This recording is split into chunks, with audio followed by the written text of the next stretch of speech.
কথায় আছে, you can take an Indian out of India, but you cannot take India out of an Indian. আজ সেটা স্বচক্ষে আর সশরীরে এক্সপিরিয়েন্স করলাম।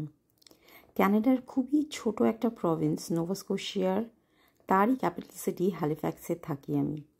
কিন্তু আজ যা দেখলাম মন ভরে গেল। ইসকনের রথযাত্রা পুরীর রথের মতন বিশাল না হলেও বিদেশে মহাপ্রভুর এই রথ নজর কাড়ার আর মাথা নোয়ানোর মতনই সুন্দর।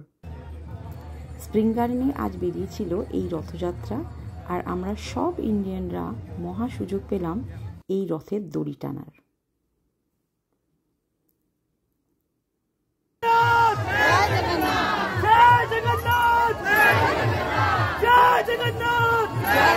রাস্তা বন্ধ করে যাত্রা স্প্রিং গার্ডেন থেকে গ্যারিসন রোডের সিটাডেল হিল অব্দি গেল মহাপ্রভুর এই যাত্রা।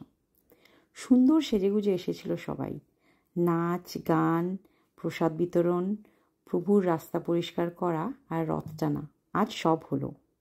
এই যে দেখছো আমার পাশে, ইনি হলেন আটলান্টিক ক্যানাডা শারদীয় সোসাইটির প্রেসিডেন্ট ডক্টর স্মৃতি চৌধুরী, আমাদের স্মৃতিমাসী। আজ বড় ছোট কিছু ছিল না, সবাই প্রভুর আরাধনায় বিলীন হয়ে কাটছিল। তারপর প্রভুর রথ দিয়ে থামল সিটাডেল হিলের মাঠে।